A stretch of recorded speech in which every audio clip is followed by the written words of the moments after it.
Assalamualaikum warahmatullahi wabarakatuh. Salam sejahtera bagi kita semua. Om Swastiastu, Namo Buddhaya. Salam Rahayu, Rahayu bagi kita semua. Halo para peserta Pena TV Kedamaian, serta seluruh rekan-rekan Nita dimanapun Anda berada. Bagaimana kabar Anda? Semoga selalu sehat dan dalam keadaan bahagia. Senang sekali saya, Fatimah Zuhro, kembali hadir menjumpai Anda dalam program kesayangan kita, yaitu Ngopi, Ngobrol Happy.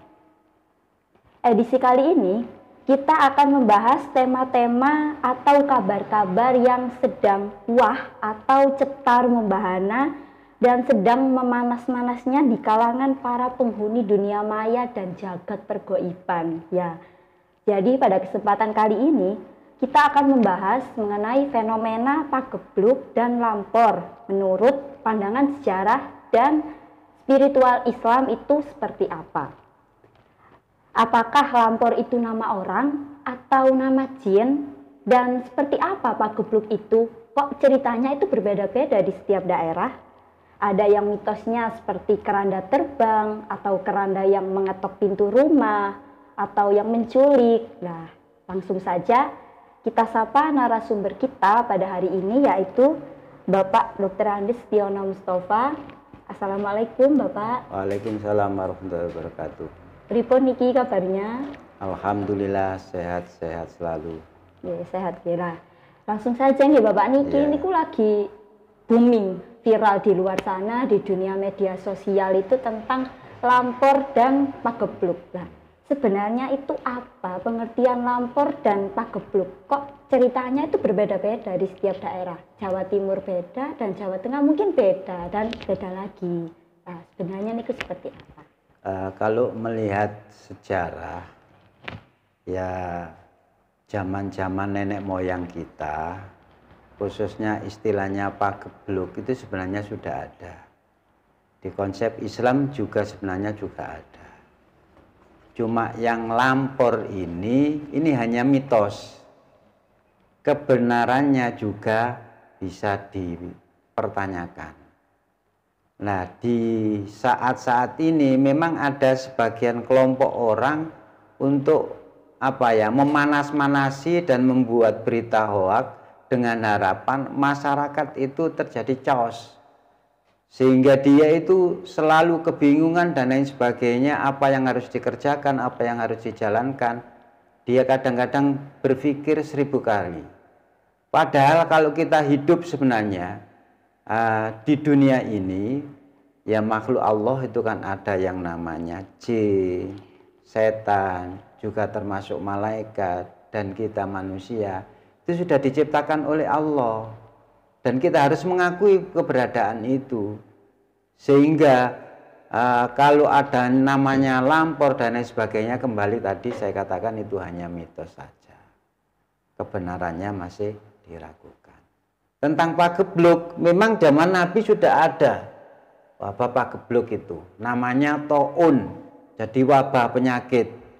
Nah, cuma tiap orang tergantung meditasinya masing-masing. Kadang-kadang dia bisa ditemui oleh pagebluk itu, kadang-kadang dia hanya menghalusinasi, menggambarkan bentuknya ada keranda mayat, ada mungkin bentuk seperti hewan, ada seperti burung terbang dan lain sebagainya. Yang pada prinsipnya kita sebagai umat yang punya keyakinan yang kuat bahwasanya pagebluk itu zaman Nabi ada, maka saat ini juga ada. Lah yang namanya taun itu. Cuma kita sebagai umat Islam harus tetap berupaya bagaimana pagebluk itu tidak menghampiri kita. Maka dari itu nanti mungkin ada apa-apa yang harus kita lakukan sebagai umat Islam dan lain sebagainya. Saya kira itu pengantar dulu. Oke. Kemudian kalau misalkan memang pagebluk niku ada nih. Kalau misalkan di zaman sekarang itu seperti apa dan mungkin kita itu harus gimana ya cara ketika bertemu atau mungkin udah belajar mindalik juga ya. Itu bagaimana Bapak? Sementara kalau saat ini dengan adanya pagebluk, konsep agama itu ketika suatu daerah itu ada pagebluk, maka warga yang ada di dalam daerah itu dilarang untuk keluar. Sebaliknya, konsep agama, ketika ada pagebluk di satu daerah, maka orang lain dilarang masuk daerah itu. Intinya semacam itu. Nah, bagaimana kita bisa mengetahui ini pagebluk atau tidak, bentuknya bagaimana? Ini bakasannya sudah bakasan supranatural. Tidak semua orang bisa ke sana. Ada yang belajar sekian tahun tentang ilmu mendalami alam gaib, tapi dia belum sampai ketemu karena memang jare wong Jawa iku wadahe gak sampai sakmono.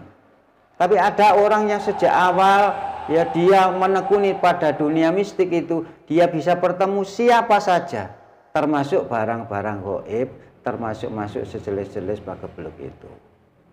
Nah, yang penting kalau mbah-mbah dulu itu pesan kepada kita, ketika ada pagebluk atau tidak, sebenarnya kita jangan tidur sore-sore. Itu saja. Paling tidak di atas jam 12 lah. Bahasa agama kita diupayakan kalau malam kita qiyamul lail. Ya, sholat malam, zikir dan lain sebagainya. Tapi itu masih tataran rendah. Kita diharuskan sudah shohibul lail. Shohibul lail itu menjaga malam. Jadi tidak tidur malam hari. Dan ini perlu belajar. Dan kita harus ke sana sebenarnya.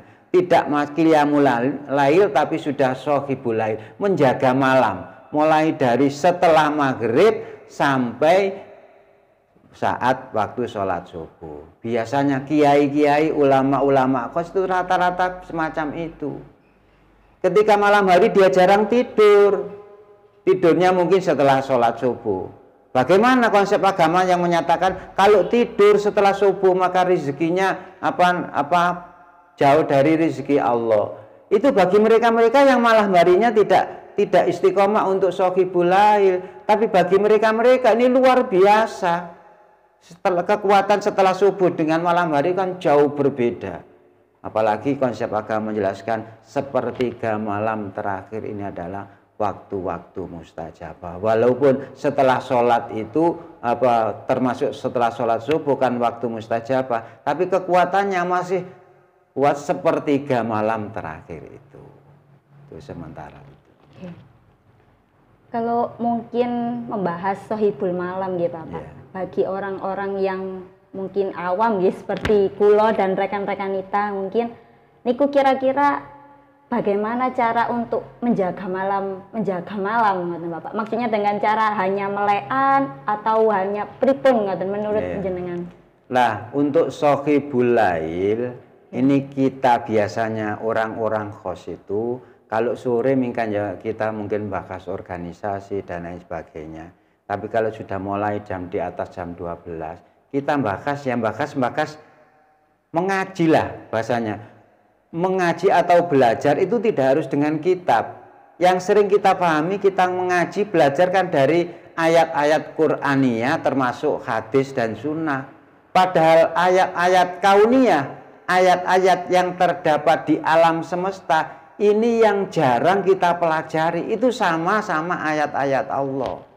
Lah ketika kita belajar tentang ayat-ayat kauniyah, ini di tengah malam, paling tidak satu konsepnya, ketika kita belajar, hati kita selalu bergantung, bertautan dengan Allah. Zikir Allah, Allah, Allah, ini jangan sampai lepas.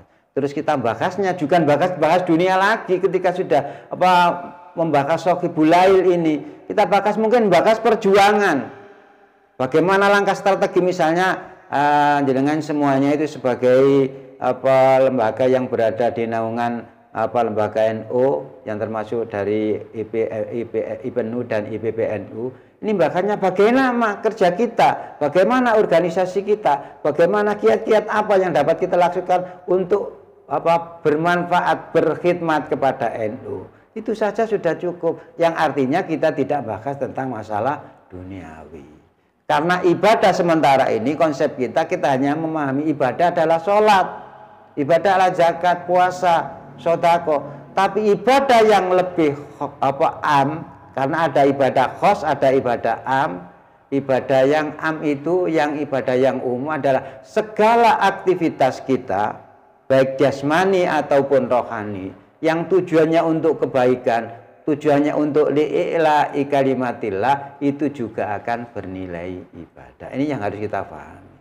Kita untuk kegiatan, kita merencanakan kegiatan mungkin untuk bakti sosial, ini kan kegiatan juga, ini akan juga bernilai ibadah. Yang penting konsepnya kita jangan selalu mengedepankan nafsu kita. Iki nek gak ono aku gak ngarah sukses. Loh aku ki sapa? Dia akan lupa dirinya. Siapa saya? Yo garo wong awakmu dhewe garo. Padahal kita ini ndak ada apa-apa dibandingkan dengan kekuasaan Zat yang Maha Kuasa. Jadi aktivitas sohibul lail ini yang penting aktivitas baik itu keagamaan, kemanusiaan, sosial dan lain sebagainya, itu juga termasuk bernilai ibadah dan aktivitas sohibul lail. Apalagi kalau mau merenung, ya zaman Rasulullah waktu di Gua Hira, kalau bahasa orang Jawa itu semedi, kalau bahasanya Rasulullah bertahanus menyendiri, yaitu sebenarnya kita tiru.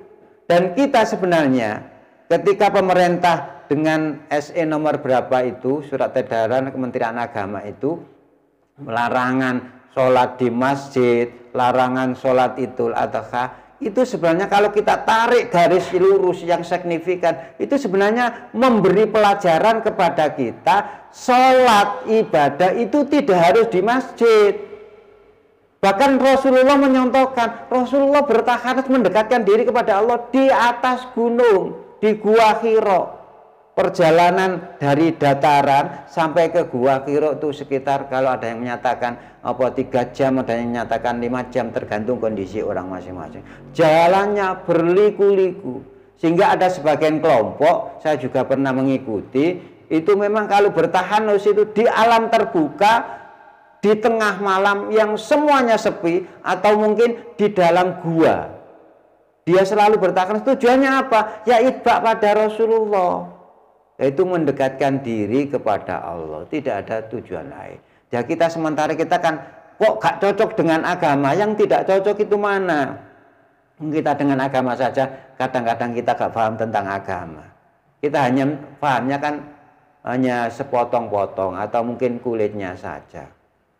Ya sama kalau kita berbicara tentang realitas, misalnya kelapa, ya kita harus tahu kelapa itu dari sabutnya manfaatnya apa, setelah itu dari tempurungnya manfaatnya apa, setelah itu dari dagingnya, dari airnya. Sebenarnya kalau bisa kita seperti kelapa itu, dimanapun, kapanpun, dalam situasi dan kondisi yang bagaimanapun, kita tetap bermanfaat bagi umat, intinya itu.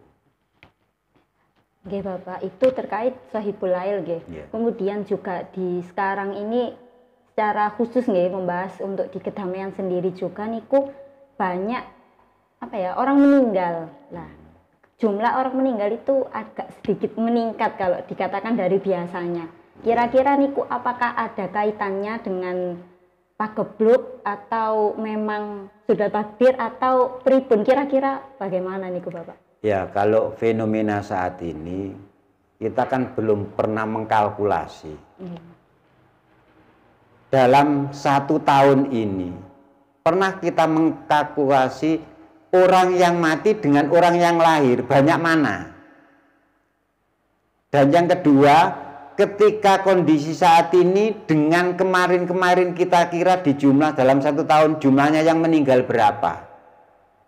Itu kadang-kadang yang harus kita seorang yang punya pendidikan, yang tahu perkembangan, tahu informasi, tahu teknologi, kita sebenarnya memahami itu, bisa membandingkan. Oh, kemarin itu tidak ada COVID-19, orang meninggal ya jumlahnya sekian.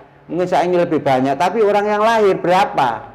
Perbandingannya, padahal kita kan juga harus memperhitungkan itu. Wong kelahirannya jumlahnya sementara ini dari sekian tahun itu kan Indonesia penduduknya juga berkembang pesat sangat luar biasa. Jadi kematiannya itu sebenarnya prosentasenya lebih kecil daripada kelahiran. Ini dilihat fenomena itu. Cuma kembali karena saat ini sebagian sebagian pakar, sebagian ulama, memang saat ini ada taun, ada wabah. Ada wabah, maka dia yang bertahan, maka dia akan hidup. Dia yang tidak bisa bertahan, dia akan juga mati. Intinya itu. Tapi kita tidak memungkiri takdir bahwasanya ketika bayi sebelum dilahirkan usia 40 hari, 40 bulan, 4 bulan itu kan 4 bulan apa 40 hari ya? 4 bulan insya Allah kalau nggak keliru itu. Nah, itu kan sudah ditiup ruhnya, dan ketika ditiupkan ruh itu dicatat 4 perkara. Di antara dari 4 perkara itu adalah tentang kematiannya. Jadi orang kalau di hari ini ditakdir mati, walaupun tidak ada wabah, tidak ada taun, tidak ada pandemi COVID-19, kalau sudah mati ya takdirnya hari ini mati. Karena konsep agama itu begini, al mautu wahidatun wa asbabuhu katsiratun. Mati itu satu. Kematian itu ya satu, itu ya mati ya mati. Wa asbabuhu, akan tetapi sebab-sebabnya mungkin karena kecelakaan, mungkin karena tenggelam, mungkin karena ada wabah penyakit. Lah itu dia menjadi meninggal dunia gara-gara memang takdirnya semacam itu. Itu kita kembali kepada aturan agama yang benar. Cuma kita sebagai orang yang beriman, kan kita tidak tahu qada qadar Allah. Kita tahunya kalau kita sudah terjadi, mati. Gara-gara apa? Mungkin karena COVID-19. Jadi kita tahunya, itu mati karena apa? Kecelakaan. Tahunya takdir Allah itu setelah terjadi. Lah karena itu maka Quran menjelaskan, innallaha la yughayyiru ma biqaumin hatta yughayyiru ma bi anfusihim. Allah tidak akan merubah nasib suatu kaum selagi kaum itu tidak mau merubah nasibnya sendiri. Qada qadar Allah tentang kematian kita nggak tahu, walaupun sudah dicatat tapi tidak tahu catatannya kapan. Mungkin sampai dulu atau saya yang belakang, atau saya yang belakang sampai dulu, kan kita tidak tahu. Itu sudah takdirnya Allah. Cuma bagaimana kita mengupayakan supaya takdir itu menurut kita tidak terjadi. Maka di sini harus ada upaya-upaya yang dilakukan. Walaupun kita perjalanan supaya tidak kecelakaan dalam wabah seperti COVID-19, ada wabah penyakit ini supaya kita tidak mati, meninggal dunia, atau mungkin kita tidak terserang, maka di sini tuntunan agama kita diupayakan untuk berusaha, berdoa, berzikir dan lain sebagainya. Konsep yang ditawarkan pemerintah tentang prokes, protokol kesehatan tetap kita jalani, karena itu usaha lahiriah. Kita manusia terdiri dari 2 aspek, dan dunia ini terdiri dari 2 aspek yang saling berhubungan. Nek ono lanang mesti ono wedok, nek ono bumi mesti ono langit, nek ono jasmani mesti ono rohani. Nah, ketika urusan jasmani pada masa kondisi pandemi COVID-19 ini, ya kita usaha secara jasmani. Ya, protokol kesehatan kita lakukan, jaga jarak, pakai masker, atau mungkin yang lainnya, dan menjauhi kerumunan dan lain sebagainya. Ini ikhtiar lahiriah. Lah ikhtiar batinnya supaya kita tidak kena wabah penyakit seperti COVID-19 atau disilakan dengan taun ini atau yang lainnya, maka kita mengikuti tuntunan-tuntunan agama yang mungkin sudah disampaikan para ulama, para kiai, banyak yang kita dengarkan, dan itu saja dibaca, tidak apa-apa, ya sudah, karena kita mengikuti. Kalau dalam Al-Quran, dalam surat Al-Fatir ayat 33 itu disampaikan begini, a'udzubillahi minasyaitonirrajim, bismillahirrahmanirrahim, wa ma kana Allahu liyu'adzibahum wa anta fihim wa ma kana Allahu mu'adzibahum wa hum yastaghfirun. Jadi Allah itu tidak akan menurunkan wabah suatu penyakit, tidak akan menurunkan ujian yang berat pada suatu daerah, mungkin berupa penyakit atau taun atau mungkin segala macam bentuknya, selama wa anta fihim. Wa anta fihim ini artinya, kalimat itu di mana di situ ada Rasulullah. Lah sekarang Rasulullah sudah tidak ada. Lah ditafsirkan oleh ulama ahli tafsir, wa anta fihim itu dimaksudnya selagi di kalangan itu, di daerah itu masih mau membaca sholawat. Ini sholawat harus ini. Bukti cinta kita kepada Rasulullah itu juga harus kita buktikan dengan memperbanyak baca sholawat. Kita ingin diakui sebagai umat Rasulullah, sholawat saja jarang dibaca. Itu ya kasihan. Bukti cinta kita itu masih semu, atau mungkin ya ndak pastilah. Wong sama cinta sama gendaannya kadang-kadang setiap saat sudah dipanggil namanya. Kok cinta pada Rasulullah setiap saat namanya ndak pernah dipanggil. Itu kan eman-eman. Itu bukti kita itu katanya cinta pada Rasulullah, umatnya Rasulullah, tapi kadang-kadang tidak bisa dibuktikan karena tidak mau membaca selawat. Lah ulama-ulama salafus sholihin menyampaikan tentang selawat itu banyak sekali. Mau selawat yang panjang monggo. Ada selawat tibil kulub yang diijazahkan Bayai Hasyim Asy'ari. Allahumma sholli sholatan tibil kulubi wa dawaiha, sama dilakukan anak-anak kecil itu. Wa afiyatil abdani wa shifaya wa nuril absari wa diyaiha wa ala alihi wa sahbihi wa salim. Itu selawat. Ada selawat yang pendek, namanya selawat Jibril. Sallallahu Muhammad, sallallahu Muhammad, sallallahu Muhammad, sallallahu Muhammad. Ada yang panjang, selawat Ibrahimiyah. Pernah dengar selawat Ibrahimiyah? Selawat Ibrahimiyah adalah menurut hadis Sahih Bukhari, ini adalah hadisnya Sahih. Jadi afdhalu solawat Ibrahimiyah. Selawat Ibrahimiyah bunyinya apa? Ya ketika kita tahiyat akhir. Allahumma sholli ala sayyidina Muhammad wa ala sayyidina Muhammad kama shallaita ala sayyidina Ibrahim wa ala sayyidina Ibrahim wa barik ala sayyidina Muhammad wa ala sayyidina Muhammad wa barakta ala sayyidina Ibrahim wa ala sayyidina Ibrahim fil alamin innaka Hamidum Majid. Ini sholawat yang hebat-hebatnya sholawat. Mengapa dikatakan hebatnya sholawat? Dalam kitab kitab Fathul Bari, syarahnya kitab Takrib, itu dijelaskan di situ. Mengapa sholawat Ibrahim ini adalah hebat-hebatnya sholawat atau paling sebaik-baik sholawat? Karena siapa sholat kok tidak membaca sholawat Ibrahimiyah, menurut madhab Imam Syafi'i sholatnya tidak sah. Sekali lagi, sholatnya tidak sah.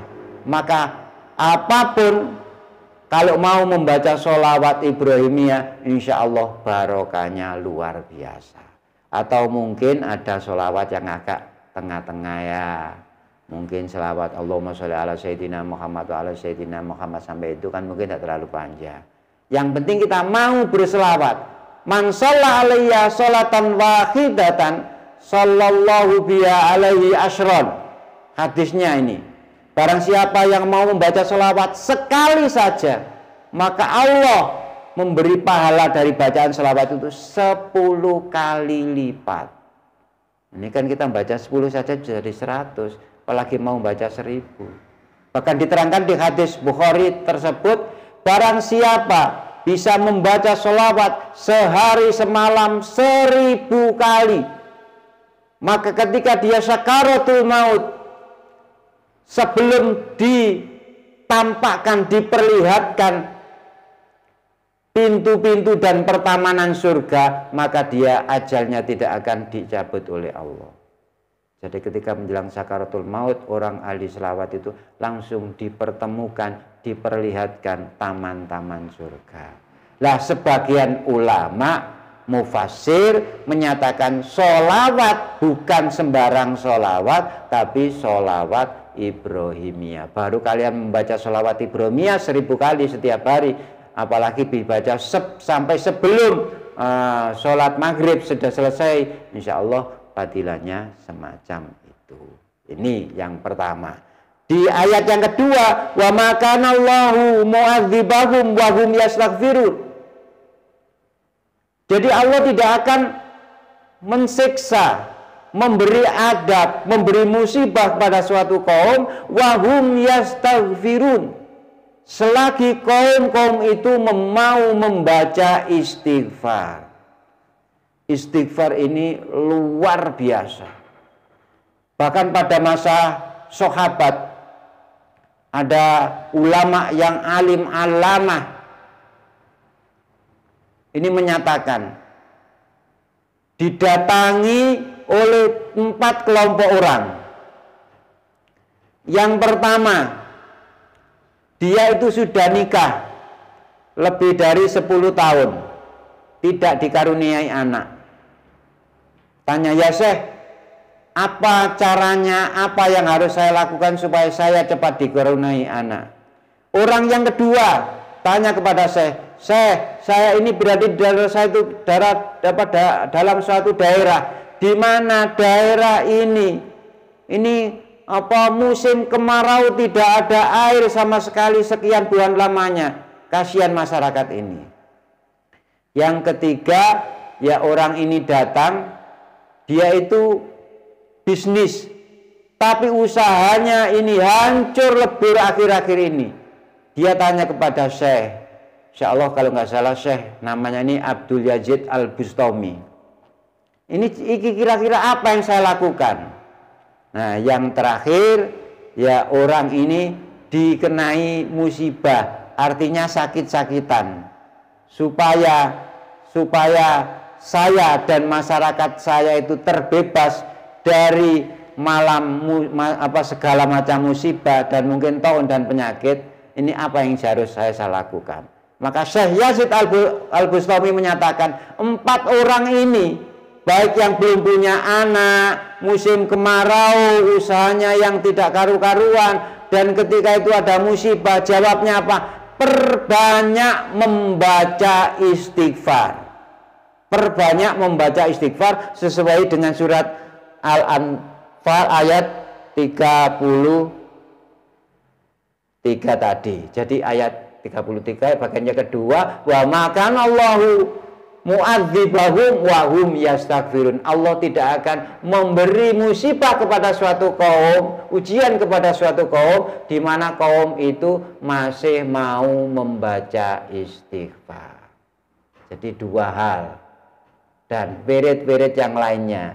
Jadi yang pertama membaca sholawat, yang kedua membaca istighfar, dan yang ketiga ini diupayakan untuk mau bersodakoh. Hadisnya jelas, as-sodakotu tadfa'ul bala, as-sodakotu lidaf'il bala, turadul bala wa tazidul umur. Maka Nahdlatul Ulama yang digariskan oleh para kiai-kiai sepuh membuat program S3, sodako sedino 1000, kabot 1000, tapi karena rutinitasnya menjadi berat. Makanya jangan punya konsep aku menene soge sodako, nek gak soge sampean gak ngarah sodako. Ya saiki melu NU ae gak usah ngel-angel, sedino 1000 ae kok, mosok gak iso. Jadi ini ngopi balik-balik sedina ping 3 ping 4 kok isak cepet, mesti wedok yo tuku es pirang-pirang bungkus, mari ngono sodako 1000 gak iso. Apa memungkiri diri kita sendiri?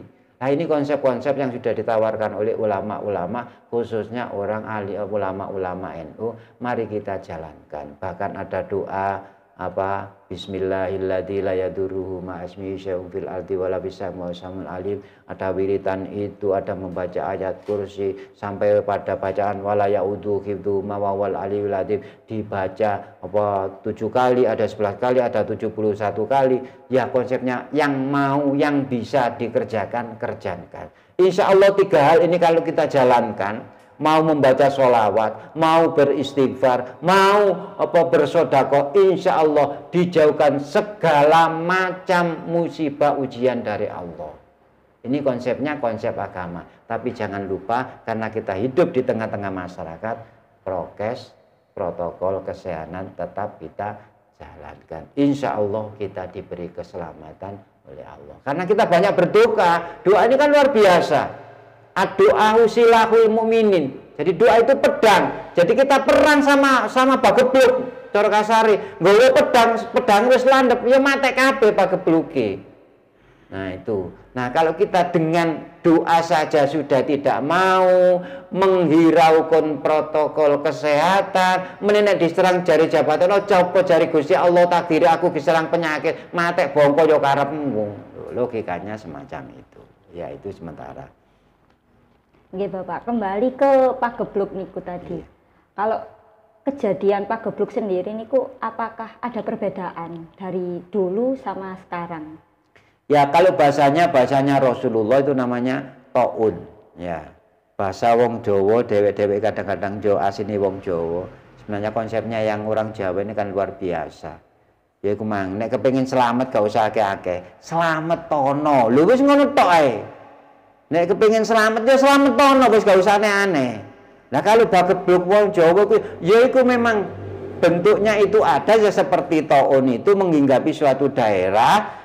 Orang-orang tertentu ketika bisa bertemu dengan pagebluk itu kadang-kadang bentuknya berbeda-beda sesuai dengan indera keenamnya masing-masing. Ada yang saya sampaikan tadi, mungkin pagebluknya berupa apa burung terbang atau hewan terbang atau mungkin berupa kerbau, mungkin berupa sapi atau berupa yang lain sebagainya.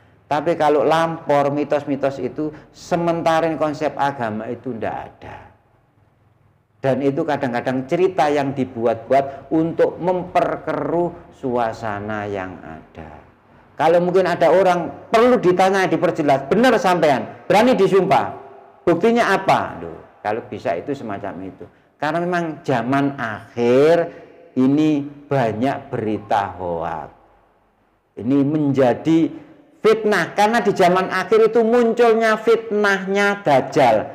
Fitnahnya Dajjal ya ini membuat berita-berita palsu, berita hoak. Apakah ini zaman Rasulullah ada? Ada, zaman Rasulullah sudah terjadi.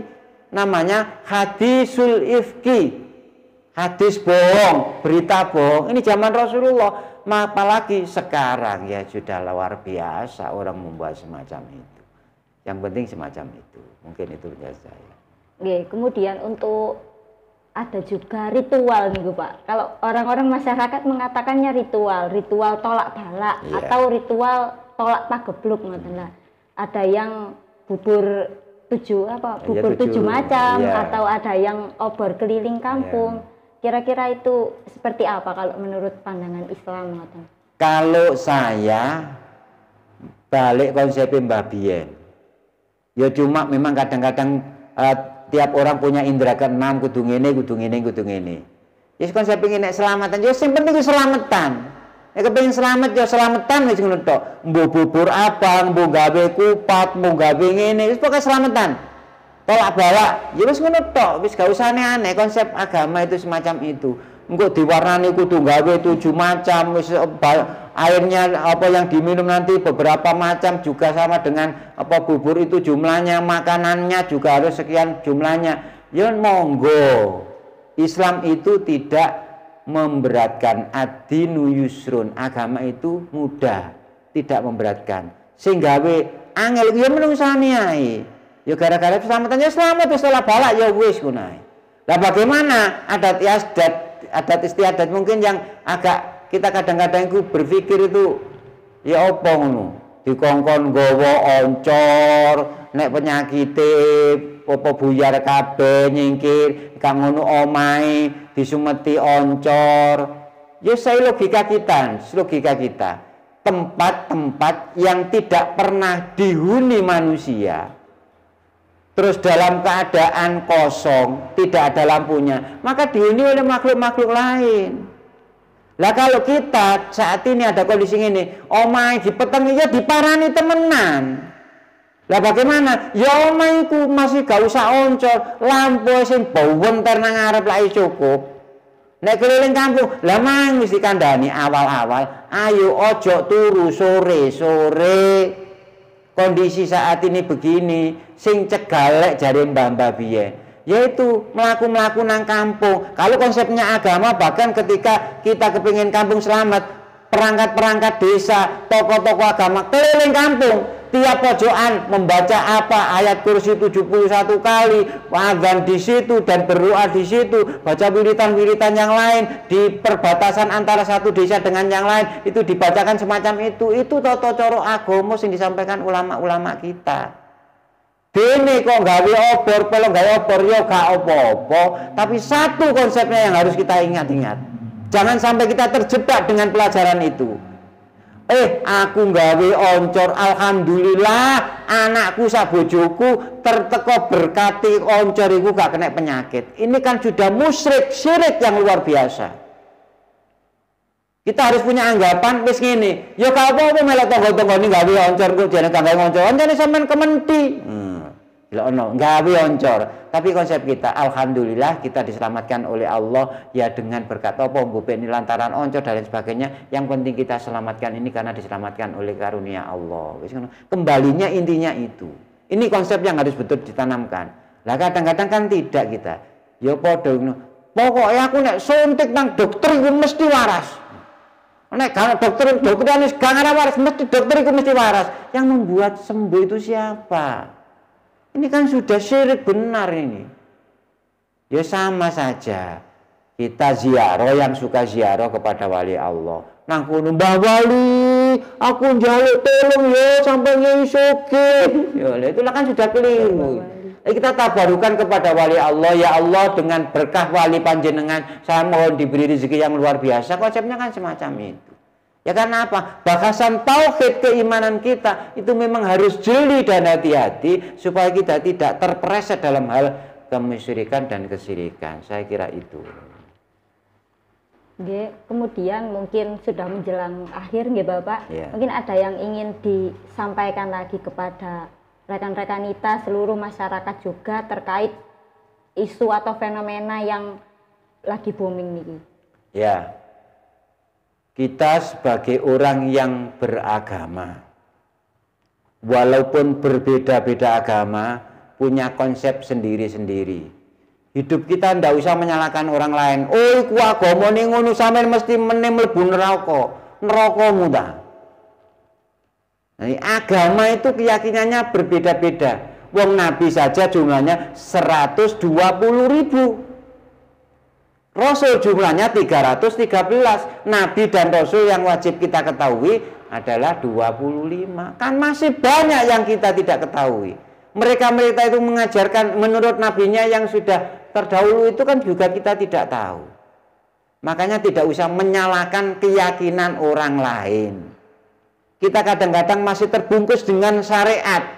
Cara apa pakaian delok pakaian nih, ndak tahu hatinya. Padahal kita sudah berbahasan tentang syariat, tentang kita naikkan tentang hakikat, nanti tentang makrifat, torekot dan lain sebagainya. Hakikat, syariat, torekot, hakikat, makrifat. Ini sudah jauh sudah, bahkan insya Allah nyambung. Makanya tadi sampai membuka kan salamnya juga kepada orang non ghairu Islam, Om Swastiastu. Sam Swastiastu.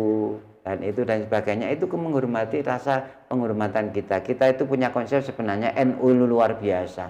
Ada konsep ukhuwah Islamiyah, ada konsep ukhuwah watoniyah, ada konsep ukhuwah basyariyah. Ini kita jalankan. Lah sekarang kita sebagai orang yang beragama wis kabeh iku takdire Gusti Allah. Ono ujian ngene yes kita hadapi, tapi kita jangan menyerah. Maka kita harus mengupayakan siji protokol kesehatan dijalankan secara lahir.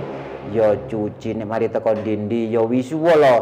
Yo mbah-mbah biyen pesen apa maneh biyen niku nek ana nanggone mari teko wong mati ngono. Ojo nang omah dhisik isu lho. Loncene di situ mungkin berkerumun dengan orang banyak disuruh cuci bahkan di syariat agama Islam itu disunahkan setelah kita menguburkan mayat atau mendatangi mayat kita disunahkan untuk mandi dan wudhu.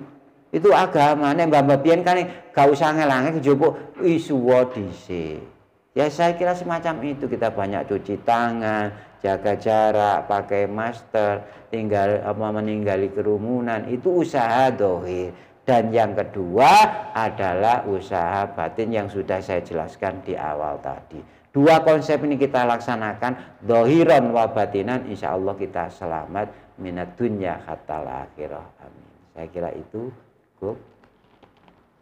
Oke, jadi untuk seluruh peserta Pena TV Kedamaian dan rekan-rekan kita ya, untuk masalah pagebluk dan lampor ini, marilah kita jangan sudah terlalu melebih-lebihkan dan kita harus banyak mengklarifikasi kembali apakah berita itu memang benar terjadi atau hanya ditambah-tambahkan oleh orang-orang yang memang tidak bertanggung jawab. Masya Allah sekali, ternyata memang begitu menarik kisah-kisah di Nusantara kita ini yang sampai viral dan menghebohkan jagat dunia maya dan jagat dunia goib. Bahkan banyak yang membahas dua hal ini, pagebluk, lampor, dan lain-lain ini dari banyak perspektif. Mungkin banyak yang dari perspektif Jawa, perspektif sejarah, dan lain-lain. Tapi dalam pembahasan kali ini kita membahasnya dalam perspektif sejarah dan spiritual Islam. Cukup untuk pembahasan hari ini. Mungkin sekian yang dapat saya sampaikan. Saya dan Bapak Tiono Mustafa mohon pamit undur diri. Sampai jumpa di episode selanjutnya. Wallahul muwaffiq ila aqwamit thoriq. Wassalamualaikum warahmatullahi wabarakatuh.